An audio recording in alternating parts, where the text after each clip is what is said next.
Welcome back to the Gridiron Expert. We have a huge game in the SEC East this Saturday as number 20 Kentucky travels to take on number 12 Florida in the Swamp. Guys, it can't get any better than this. Big time rivalry matchup, division implications, top 20 matchup.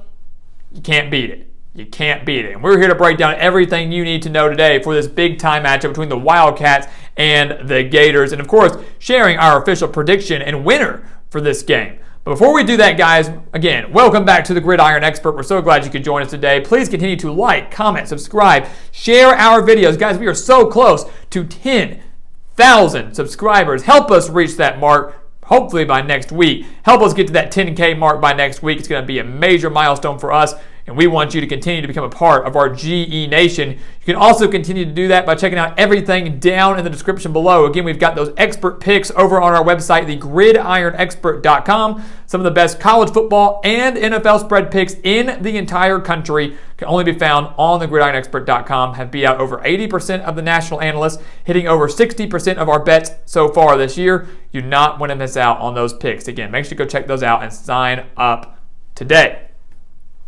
So you take a look, guys. Number 20, Kentucky. Number 12, Florida. You know, no one thought Florida would be a top 15 team coming into this game. You know, back in the preseason, week 2, don't think many people had Florida pegged as a top 15 team.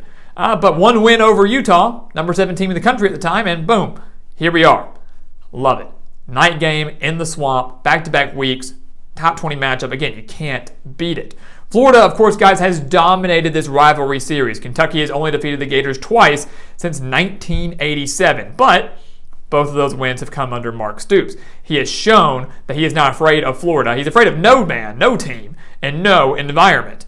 Kentucky actually won against Florida last year, 20-13 in Lexington, and won at Florida in 2018, 27-16. Beat them by 11 in the Swamp. So it is possible to win there if you are Kentucky. But a lot has changed for both teams, and both teams have very different squads compared to last year's victory. Obviously, a new coach for Florida and Billy Napier, new quarterback now with Anthony Richardson. So let's start breaking down the personnel. Take a look at Kentucky. I'll say last week I wasn't that impressed with them. They only led Miami, Ohio 13-10 at halftime. They did come alive in the second half, won that game 37-13. Will Levis put up phenomenal numbers, 303 yards and 3 touchdowns. Big time performance from the quarterback that many have pegged as one of the best in the SEC and a first-round draft pick in the NFL draft. The major concern I had for Kentucky last week was the fact they only mustered 50 rushing yards. That's it. Against a team out of the MAC, one of the better ones, give them that, but out of the team out of the MAC, only 50 rushing yards. Now, obviously, a major reason many will say is because they did not have Chris Rodriguez, and they're not going to have Chris Rodriguez again this Saturday against Florida. One of the best running backs in the SEC, not going to be on the field. Yes, the Wildcats still have Cavassier Smoke, but it's still a concern when you don't have your main starter back there. Which means, again, Will Levis is going to have to carry this team. Can Kentucky get any run game going against Florida? Can Will Levis do it alone? Last year, he really wasn't able to do it alone. Last year was a horrible performance from Will Levis. 7 for 17, 87 yards, a touchdown, and an interception. Those were his stats against Florida last year. Kentucky won that game 20-13, mostly because Chris Rodriguez had 99 yards and a touchdown, and in the third quarter, Kentucky blocked a field goal and returned it for a touchdown. That was really the big-time difference maker in the game. They didn't win that game because of Will Levis. He's going to need a bigger and better performance in the Swamp on Saturday, and hopefully Kentucky can find some sort of rushing offense against a Florida defense that allowed quite a bit of rushing yards to Utah last week, and we'll touch on that in a second. You take a look at Florida's offense, guys. We know it's all about Anthony Richardson. All about Anthony Richardson, the guy who's getting Heisman votes now after one game against Utah. Had 168 passing yards last week against the Utes, but did a lot of his damage on the ground. 11 carries for 106 yards and 3 rushing touchdowns, including the game winner. This guy, guys, he really can do it all. He's a phenomenal athlete. He's a phenomenal quarterback. But the one thing that I do want to see more from Anthony Richardson in this game is his throwing ability. 168 passing yards isn't bad, but no passing touchdowns. He was accurate when he needed to be. But I want to see more of him through the air. I want to see him deliver. And Mark Stoops, a very solid defensive mind, I think is going to find a way to shut down the run. I think he's going to find a way to limit Anthony Richardson's rushing ability, even though the Gators still rushed for 283 yards. So Richardson only accounted for 106 of those. So still a lot of rushing yards from the Gators last year from a guy like Montrell Johnson or Trevor Etienne, the brother of Travis Etienne, of course. That's a lot of rushing ability there, a lot of RPO looks that Florida's going to throw at Kentucky. That's going to be difficult for that defense to stop. But I think Mark Stoops is going to do a decent job of containing Anthony Richardson, coming off the edges, trying to keep him in the pocket. So, can Richardson deliver through the air? If the game is close, if needed, if he's not being able to run as much as he wants or is able, like he was last week against Utah, can he deliver through the air? Florida only returning 2 of their top wide receivers from last year. Didn't have to use them as much last week against Utah. Might have 2 more this Saturday against Kentucky. When you look at the defense, guys, we just talked about Kentucky. What are they going to have to do? Last week against Miami, Ohio, they held the Redhawks to 13 points, but allowed 290 total yards, including 111 yards rushing. So, again, like we just said, Kentucky has to find a way to slow down the run. More so than anything, stop Anthony Richardson. He is the offense. If you rattle him and take him away, I think Florida's offense is going to struggle. Obviously, it's your quarterback. It's your best player on the field and on the team.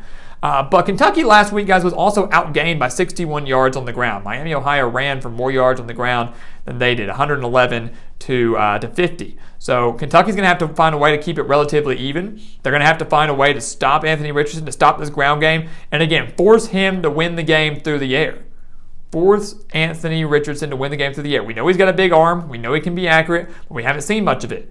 Can he do it, and can he deliver down the stretch when maybe his rushing isn't an option? Florida, their defense. Guys, it wasn't that pretty either. I think a lot of people are praising Florida's defensive performance. It wasn't that good. They allowed 446 yards to Utah, including 230 on the ground. So if you're Kentucky, you're thinking, hey, we've got a chance here. Yeah, we only mustered 50 rushing yards last week against Miami, Ohio. Yeah, we know we're without Chris Rodriguez, but hey, if Florida gave up over 200 rushing yards last week, we can do that. We believe in our offensive line to open enough lanes, get enough push, and have Cavazio Smoke or whoever it is generate at least, hopefully, 100 rushing yards. Kentucky's got to figure that out. Kentucky's got to figure it out. Kentucky's got to come into this game and find a way to be balanced. Will Levis looked great last week, but didn't look great last time he played Florida. And now he's coming into the swamp. It's a much more difficult environment. So if you're Florida, your defensive key is, again, force him to run, right? Get after Will Levis. Make Will Levis play like he did last year. As a defense, play defense like you did last year against Kentucky.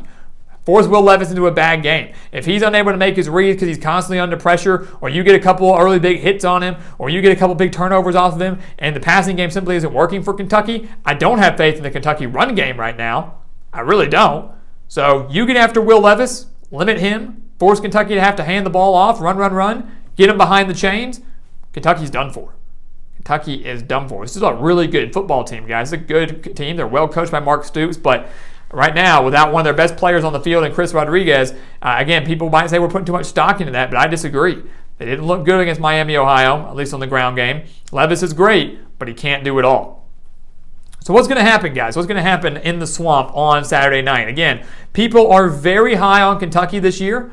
Despite the mediocre performance against Miami, Ohio, they are still the 20th ranked team in the country, and many people believe that they can come in here and win this game in the swamp, and it is possible. They did it back in 2018. They beat Florida last year.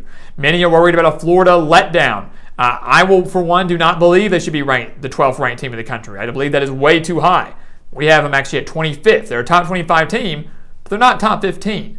Florida does have a chance to prove some of the doubters wrong, though. People are worried about a letdown, a hangover after such a monumental victory, but right now I just don't see it. I don't see it.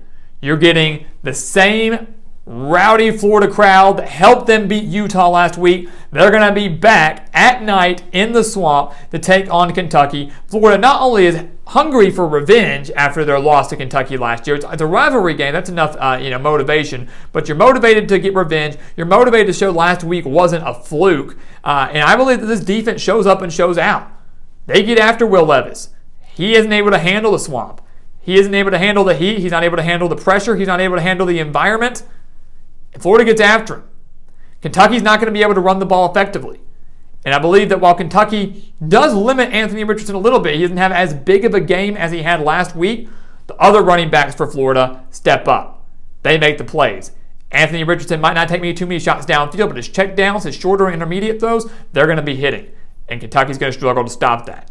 Florida, again, is not a top 12 team in my eyes, but they are a top 25 team. And they will once again prove that this Saturday. They will take down Kentucky. I have them winning by about a touchdown. It will be close in the swamp, but the Gators beat Kentucky, remain a top 25 team, and they bust this whole SEC East thing wide open, guys. The Gators weren't supposed to be much of a factor in the division this year, but now you've got Georgia, Tennessee, Florida, and Kentucky all battling for that top spot, making that division race a lot more exciting and a lot more closer than maybe we originally thought.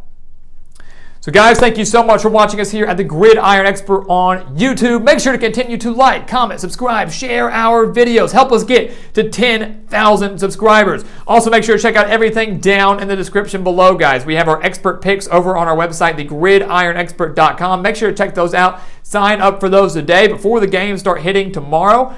Again, some of the best college football and NFL spread picks in the entire country. We want you to jump on those so you can win as much as possible. Make sure to go take a look at those. Check out Prize Picks as well using our promo code GRIDIRON over on their website. Make sure you go sign up for that. Get that 100% sign-up bonus. And once again, guys, as always, thank you so much for watching. And we'll see you next time right here on the Gridiron Expert.